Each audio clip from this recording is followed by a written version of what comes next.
It's time to introduce the 6 athletes who make up our Sac-Joaquin section Players of the Year for the North region. There were so many worthy athletes from this past winter season. There sure were. The decision was very difficult. Here are our North section Winter Players of the Year. It was no easy task, but we've narrowed it down to 6 of the most deserving basketball, soccer, and scholar athletes as our Winter Players of the Year from the North. Stoykovich, Jesuit High School. Our North Player of the Year has a name that resonates deeply with Sacramento basketball fans.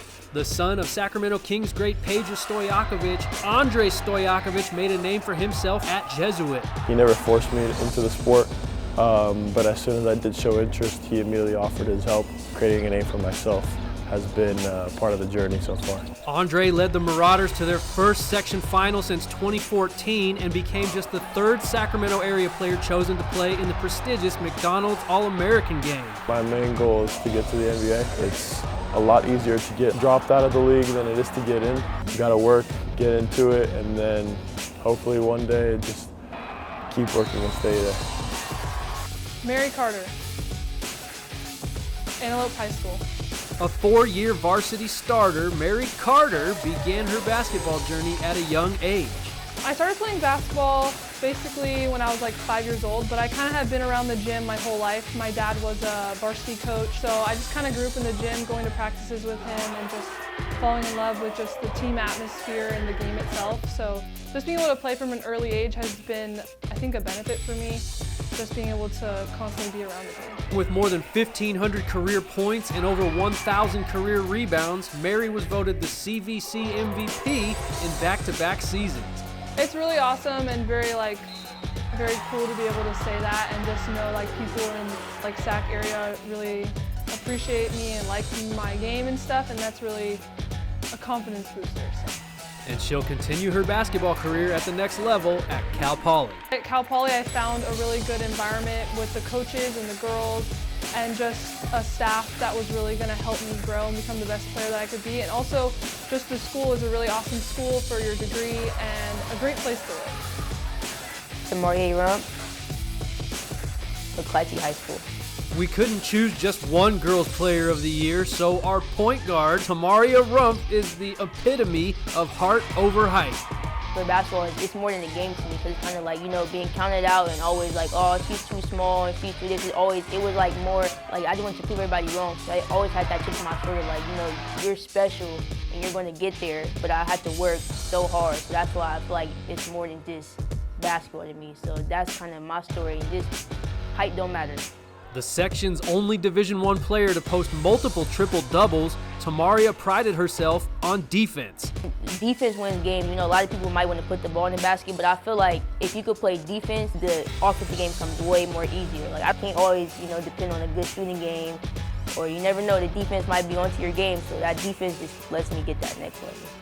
And the Metro League leader in assists, she was no stranger to dropping a highlight reel dime. If it's a fast break of somebody in front of you, just throw it up. So if I see somebody, if nobody in front of me, you might as well just add a little sauce to it. So I just hit them with a little nice bounce pass or something.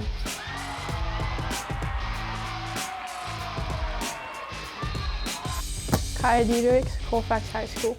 Our girls soccer player of the year has been busy this winter. Still just a sophomore, her 48 goals were tied for second most in the section as she led the Falcons to their second straight Sac-Joaquin section crown. It's been great. It's probably one of my favorite teams I've ever gotten to play for, and just like everyone gets along so well and we have like a great team dynamic. So it's been such a cool season, and to get so far with these people is so fun. And although this is a soccer award, we have to mention Kaia's contributions on the basketball court. With a career-high 28 points, she helped Colfax win a section title less than a week after raising the banner on the soccer field. And she has the Falcons in the state title game as well. I mean, just to win one section championship is so cool, and then to win another one, it didn't really feel real. Sometimes it would not be possible without like all my teammates always being willing to practice. Like basketball, we go in the morning sometimes, and they're totally flexible with my schedule, which makes it really easy to balance both.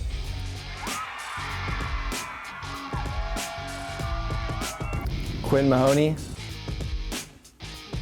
Rio Americana, Quinn Mahoney was one of just 4 players in the section's top 10 in both goals and assists, leading Rio Americano to back-to-back section titles.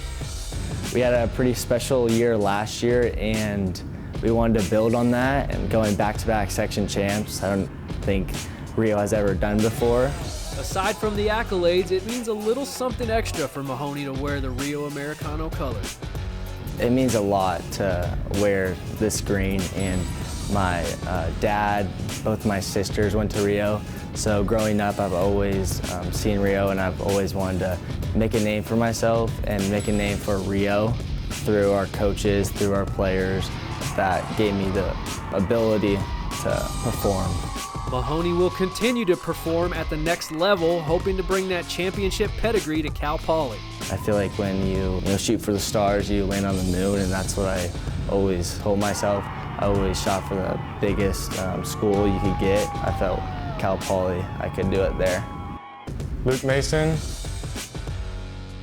Rio Americano. We stay at Rio for our North Scholar Athlete of the Year, Luke Mason, the Capital Athletic League MVP for the 27-6 Raiders, 16 points per game, 40% on threes, and 85% from the free throw line. But the biggest number Luke was concerned with was a constant 4.0 GPA. It means a lot. I'm not just focusing on basketball, I also focus on education and, my schoolwork as well. So to be able to handle both is it's a big deal for me. And a big deal for his parents, who both happen to teach at Rio Americano. My dad teaches government and psychology, and my mom teaches English. They're definitely proud of me and encouraging me to excel in both fields, but yeah, they're definitely proud of me. I was happy to make them proud. So how does Luke balance sports and schoolwork? Just a routine and staying disciplined. When I get home, to shower, eat dinner, and then go straight to work for homework and everything. But yeah, just staying on top of school as well as basketball and just managing my time.